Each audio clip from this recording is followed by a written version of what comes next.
Bonjour à tous, je suis avec vous aujourd'hui pour un petit maquillage avec la Chocolate Bar. Encore une fois, le deuxième tutoriel. Le premier est en ligne, n'hésitez pas à aller le regarder.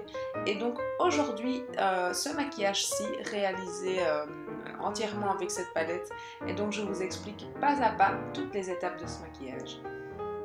Je commence avec la base à paupières de chez Too Faced, la Shadow Insurance, que j'applique sur toute la paupière. Ensuite, le White Chocolate que j'applique sur toute la paupière fixe, en fait, assez généreusement, je dirais, vraiment pour faciliter l'estompage par la suite. Une étape très importante pour tous les débuts de maquillage, je dirais.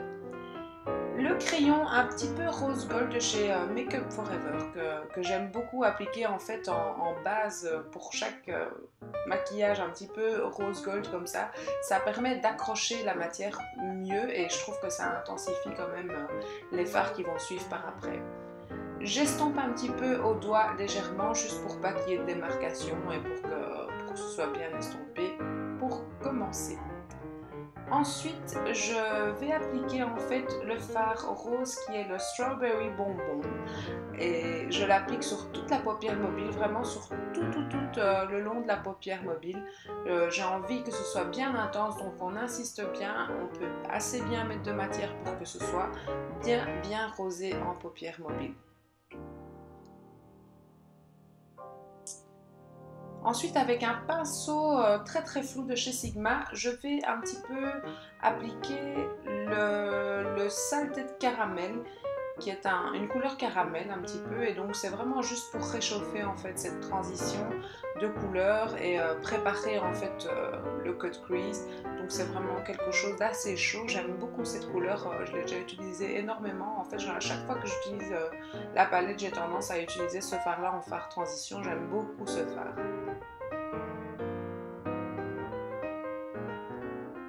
Ensuite, je vais appliquer je crois que c'est le semi-sweet, excusez-moi. Et celui-là, donc je l'applique vraiment en deuxième transition, je dirais, donc un peu plus bas que la première, pour commencer à intensifier ce cut crease avec un pinceau de chez MAC, cette fois-ci, le 217. Et donc petit à petit, j'intensifie le cut crease, mais c'est vraiment petit à petit. Il faut vraiment beaucoup de patience, comme je vous l'ai déjà dit dans tous les maquillages. Il faut estomper, appliquer, réestomper, et on n'hésite pas à essuyer ou à changer de pinceau pour vraiment donner un effet bien fondu au maquillage. C'est très important. Si vous voulez un beau maquillage estompé, il faut de la patience. Alors ensuite, avec un pinceau un petit peu plus précis, celui-ci c'est un de chez Make Up Studio. Je vais vraiment cette fois-ci intensifier ce cut crease avec le Triple Fudge, qui est le fard le plus foncé de la palette en fait. Et là, je vais vraiment créer le V, intensifier vraiment l'intérieur du cut crease. Et vraiment là encore une fois, il faut y aller petit à petit, vraiment faire comme si vous dessiniez, comme si vous faisiez vos coloriages à l'école avant. Il faut vraiment avoir beaucoup de patience. Petit à petit, on intensifie ce cut crease et encore une fois, on estompe à souhait avec un autre pinceau. On prend le temps de regarder si les côtés sont pareils, comme je fais ici. Et comme ça, petit à petit, vous remontez la matière s'il faut, ou vous réestompez la matière s'il faut. Et moi, j'avais vraiment envie d'un cut crease bien prononcé, des petits coins bien foncés. Donc, on n'hésite pas à bien intensifier ces petits coins. J'avais vraiment envie d'un effet très cat eyes, très tiré. Donc, j'insiste en fait sur le foncé.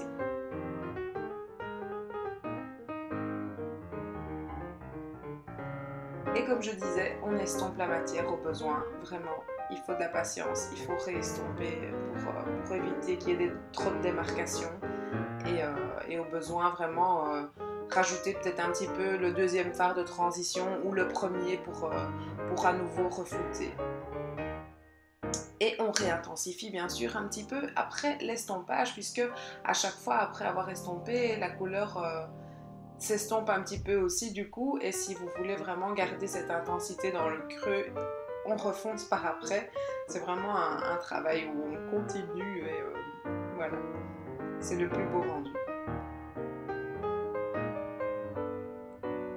Comme disais, ici je réapplique un petit peu le fard le plus clair, celui utilisé au tout début de la transition, le caramel salé. Je le réutilise en fait pour juste fondre un petit peu ce cut crease, pour qu'il y ait vraiment, qu'on voie vraiment toutes les couleurs en fait. J'adore ce pinceau d'ailleurs qui est de chez Makeup Studio, qui est un de mes estompeurs préférés.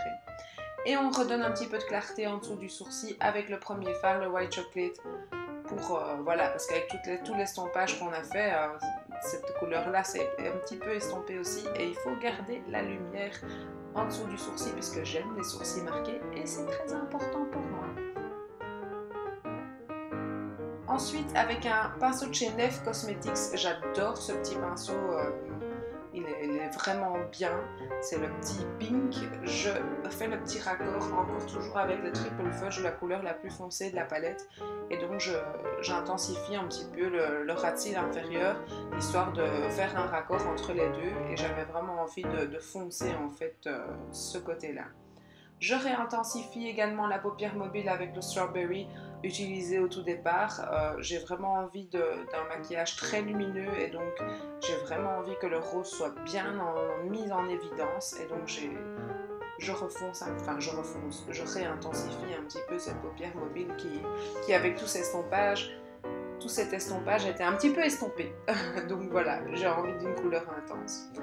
Mon eyeliner pour l'instant, celui de chez MAC, qui est celui de la collection Riri by MAC.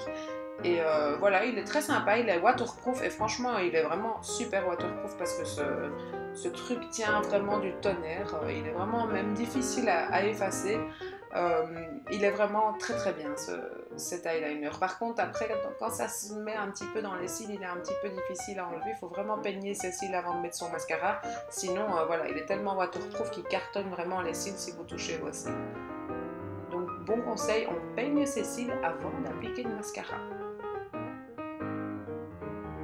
Et comme vous pouvez le voir, je remonte vraiment, hein. J'ai vraiment envie d'un quelque chose de bien tiré, j'ai vraiment envie d'un gros trait d'eyeliner, c'était vraiment ce que j'avais envie.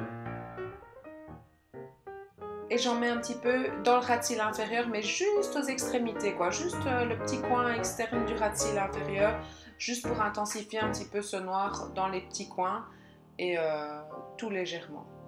Mon mascara du moment, c'est le Chrome Crush de chez CoverGirl. J'adore CoverGirl, je dis mal en plus.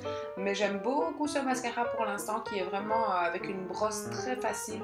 Et voilà, je trouve qu'on arrive bien à agripper en fait la base des cils, pardon, on va y arriver. La base des cils, je trouve que voilà, j'aime beaucoup ce mascara. Je dirais pas qu'il fait le super effet faux cils. Il faut vraiment s'appliquer, en mettre plusieurs couches pour y arriver, mais j'aime beaucoup l'agrippement des cils.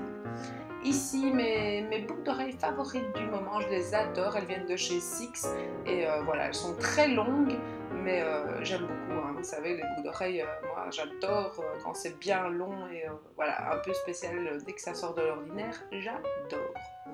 Mon rouge à lèvres favori du moment, un Gold de chez Bobbi Brown, c'est la toute nouvelle collection je pense, et enfin en tout cas il venait de sortir quand je l'ai acheté, et je trouve qu'il est magnifique, c'est vraiment un nude mais ça donne un effet pailleté aux lèvres en fait, ça sublime je dirais la couleur naturelle de vos lèvres, ça donne un petit côté doré, et vous pouvez également donner un côté doré à d'autres rouges à lèvres si vous avez envie, en le passant par-dessus un autre, mais là j'avais vraiment envie de...